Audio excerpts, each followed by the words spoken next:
Lord. परमेश्वर के नाम की महिमा हो। आज का सुंदर वक्त के लिए मैं प्रभु को कोटि कोटि धन्यवाद करती हूँ। और एक बार महिनियम का वॉइस ऑफ नेशंस में आप सभी का स्वागत और जल्दी आने वाला प्रभु यीशु मसीह का नाम से मेरा प्रेमी सलाम। आज सुबह मैं आपके साथ एक विचार साझा करना चाहता हूँ जो पवित्र आत्मा की कृपा से भरपूर है।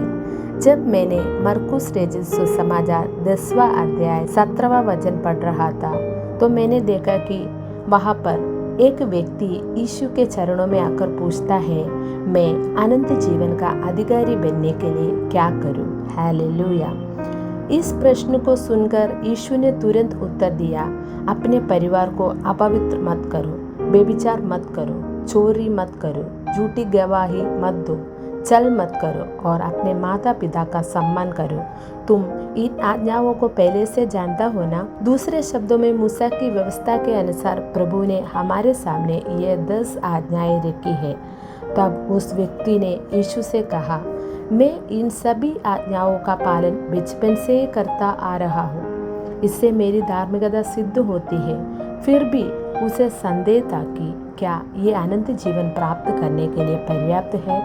हालेलुया। सुनो मेरे प्रिय मित्र, मुझे अपने ही अनुभव से एक बात साझा करने दो। क्या वे परंपराएं, धर्म और रीति रिवाज जिनमें हम जन्मे और बड़े हुए अनंत जीवन प्राप्त करने के लिए पर्याप्त है? यूहन्ना का सुसमाचार 17वां अध्याय का 3 वचन में हम देखता है कि यीशु को जानना ही अनंत जीवन है।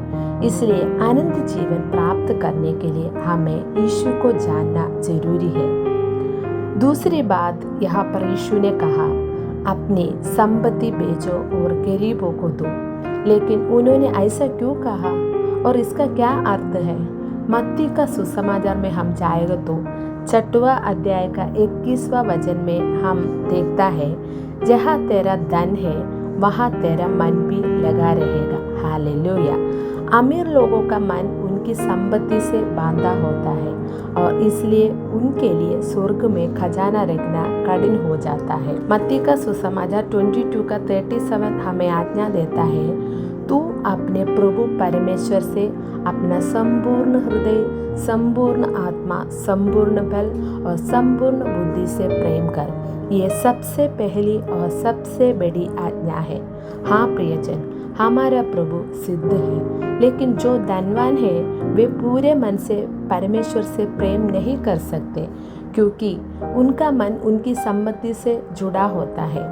केवल वही व्यक्ति जो परमेश्वर से संपूर्ण हृदय से प्रेम करता है और उसके सिद्धांतों को पालन करता है, अनंत जीवन का अधिकारी बन सकता है। इसी कारण यीशु ने कहा, अपनी संपत्ति बेचो। हालेलुया। यहाँ पर तीसरी बात यीशु ने इस व्यक्ति से कहता है, मेरे पीछे चलो।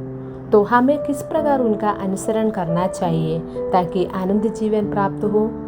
अगर हम मत्ती का सुसमाचार 16वां अध्याय का 26वां वचन में जाएगा तो वहाँ पर ऐसा लिखा है, यदि कोई मेरे पीछे आना चाहे तो वो अपने आप का इनकार करे, अपना क्रूस उठाए और मेरे पीछे हो ले। हालेलुया।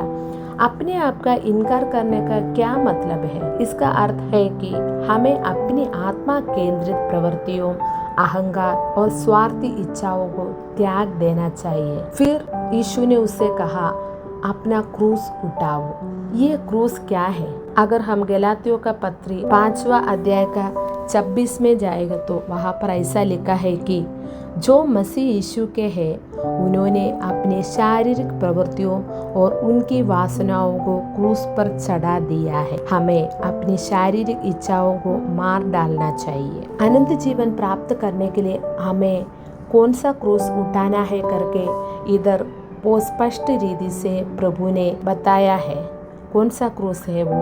अपने शारीरिक प्रवृत्तियों को और उनकी वासनाओं को क्रूस पर चढ़ा दिया है, वो ये क्रूस को हम उठाना है। हालेलुया।